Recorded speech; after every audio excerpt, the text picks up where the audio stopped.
American bread. I think that's pretty much all I need to say.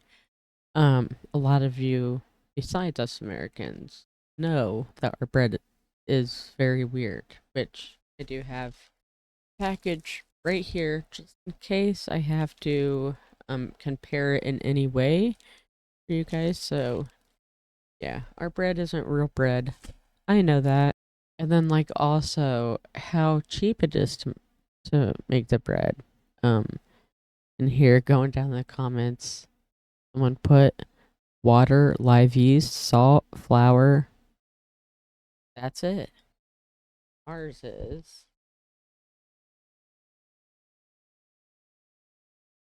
enriched flour. Da, da, da, da. Each one has like a parentheses and like things. Like it says enriched flours, and in parentheses it says unbleached wheat flour, malted barley flour, reduced iron, thiamine, moon, monotriate, vitamin B1, riboflavin, vitamin B2, niacin, uh, vitamin B3, folic acid, water, high fructose corn syrup, yeast, soybean oil, salt, modified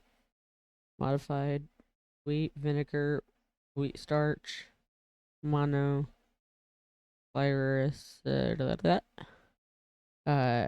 wheat protein, isolate. What is up, guys? Welcome back to the channel. Alright, so today I'm going to talk about this bread one more damn time, and I will be done talking about it. I know our bread is weird. I know that. A lot of people don't know that in America. They just think it's absolutely normal.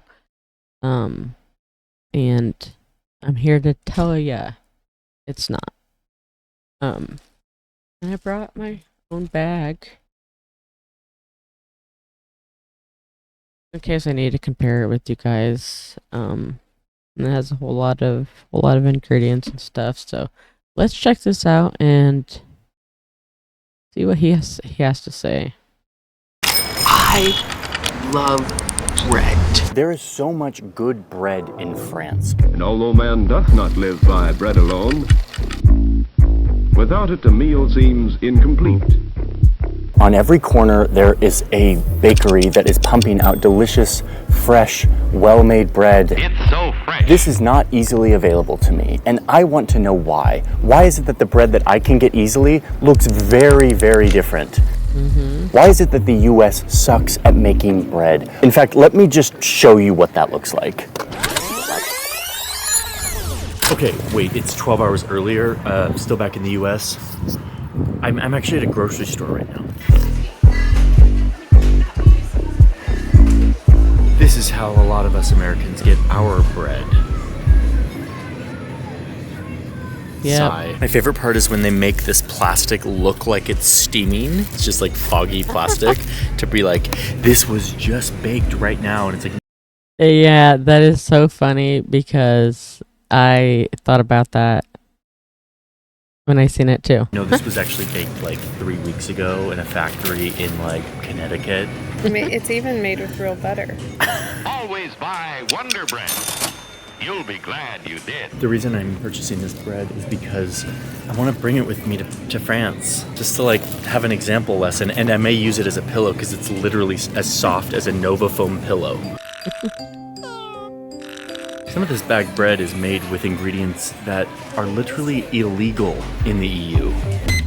Back to France, let's do it. There is nothing more American than Wonder Bread. I'm going to France.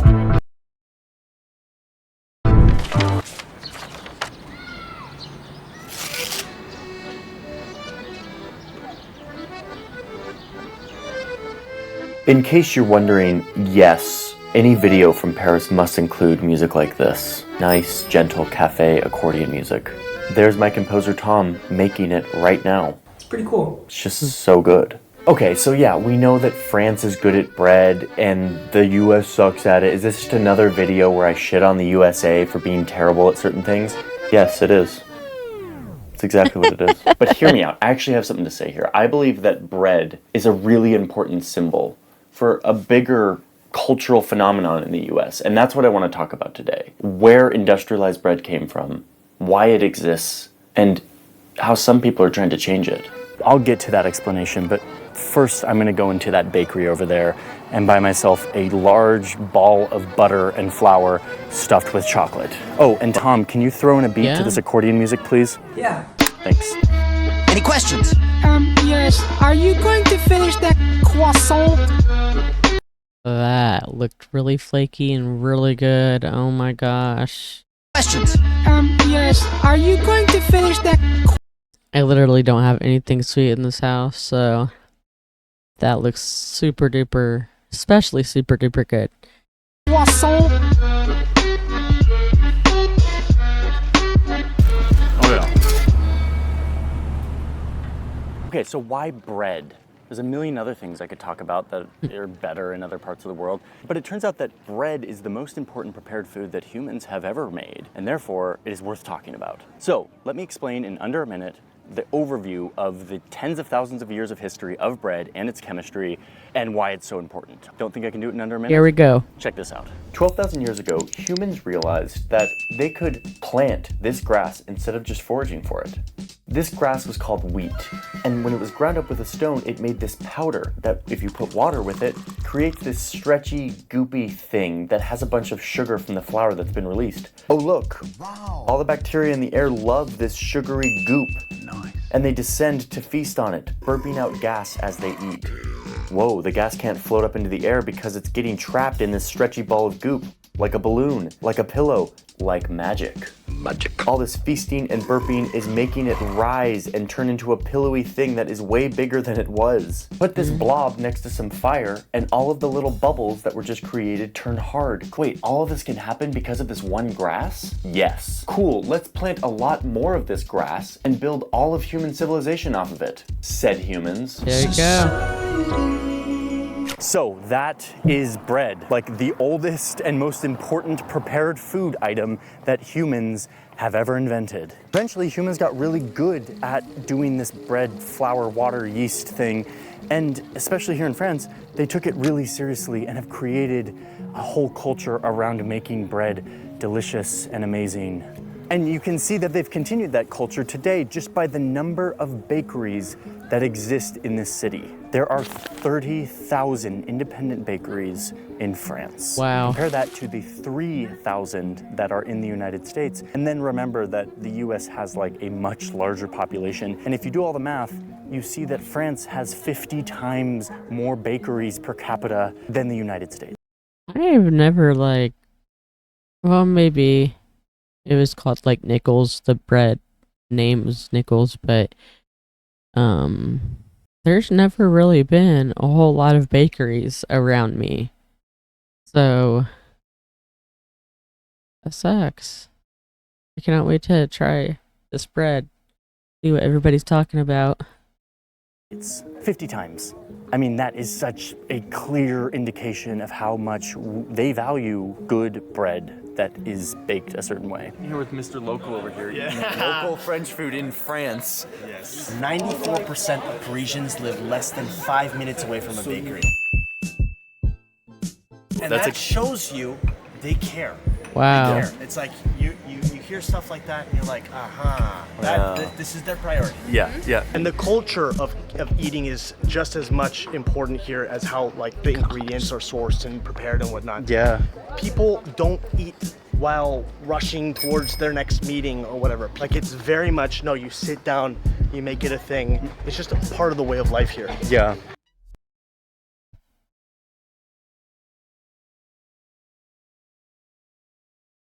It's just so weird, like watching videos. All the time I think about this, just how weird it is living here. Like things don't make sense. It's like we are always eat on the go. Go. People come into the boulangeries almost on a daily basis and they check in with each other. It's like, hey, how you doing? You know, I'm doing great. This is what's happening. Why?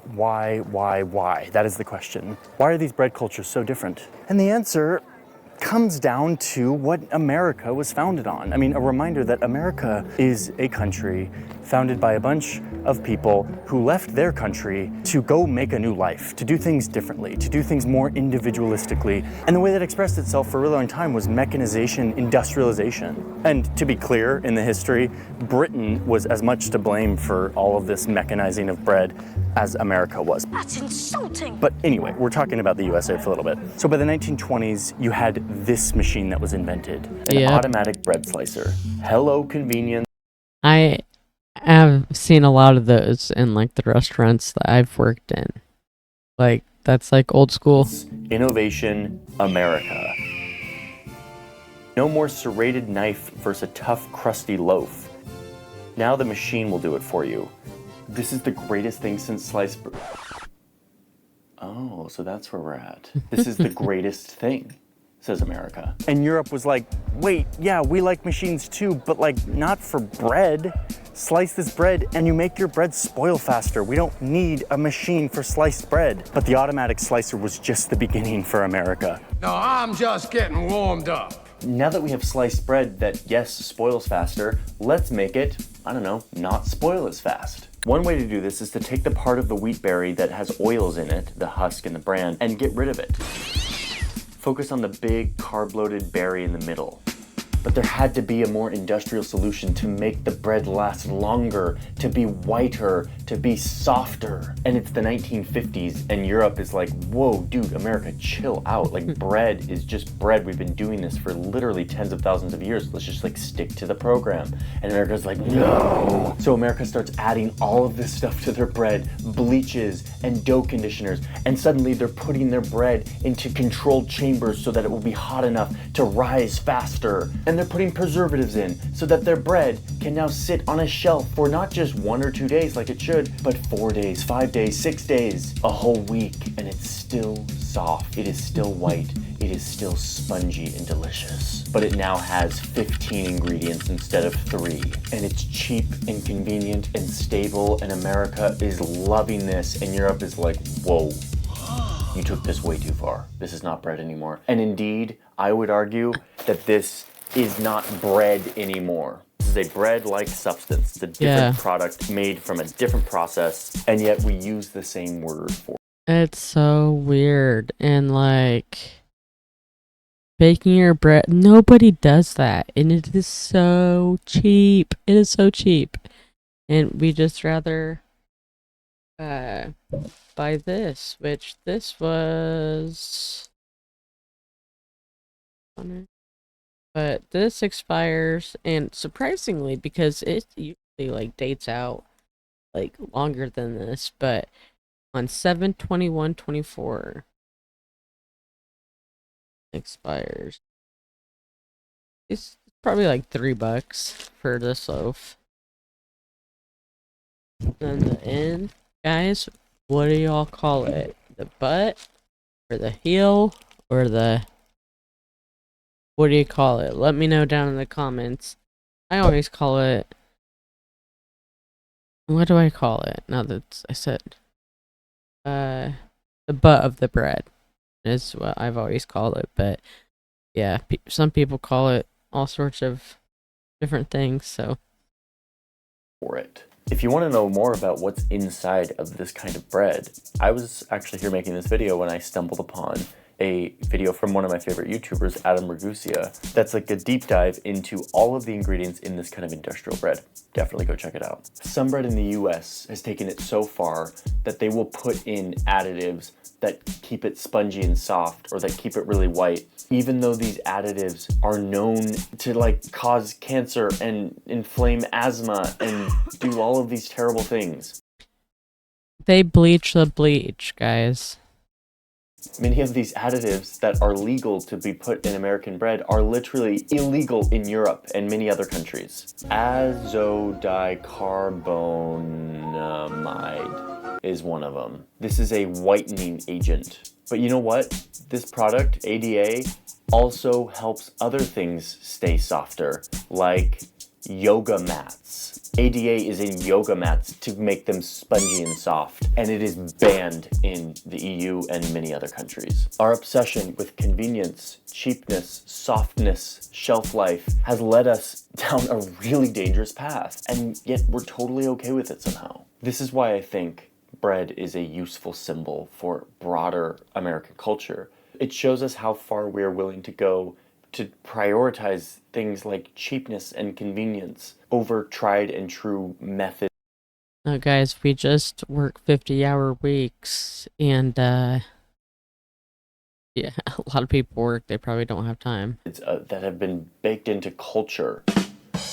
Of course, industrialized bread exists here as well. It doesn't have some of the carcinogenic ingredients that are not allowed in the EU, but it still has all of the dough conditioners, bleaches, still artificially risen, all of that. The difference is that it is rare. It is much more rare here. What is much more common is the ability to go to your local bakery and get bread that only has a few ingredients. And it's the ingredients that humans have been using for tens of thousands of years to make this staple food. The feeling that I generally have is that Honestly, I go with whatever's cheaper. And I mean, there's some breads that I will not eat because it's like you can't even make a peanut butter and jelly sandwich taste good with the bread. Like, you know, I have a fine line with like this bread. Like, I'm not snobby, but like it can't be disgusting. that this is how it should be. And then when I go elsewhere and you have other kinds of bread that last kind of bizarre amounts of time, you know, you're like, this is not really how it should be. You get calibrated to kind of this new standard here, and it kind of ruins you. Turns out Paris is low-key one of the most bikeable cities I've ever been in, but it used to not be like that. Like last time I was here, it was not this bikeable. I smell some urban design policy changes afoot here. Someone tried to change this in the US a few years ago, a company called Panera. What could be better than a visit to Panera Bread? Tried to bring like European bread culture to the United States. And they did. They had high quality, delicious bread. But what happens next is potentially the best metaphor for America. Hello, I like money. They got a business loan so they could expand. And then they got investors and they started to expand and scale. And then they were purchased in a massive merger. And now they're planning to go public on the public stock exchanges. Like they just became a massive corporation who does not focus on making quality artisan bread. Instead, they're now just a machine pumping out bread that kind of looks and feels like European bread, but is now done in a uniform, mass-produced, industrialized process. And they kick all the little guys out. So all those little bakeries and stuff, like, those are irrelevant because they're too expensive. But yeah. All in the name of scale and profit. Wow, they have it!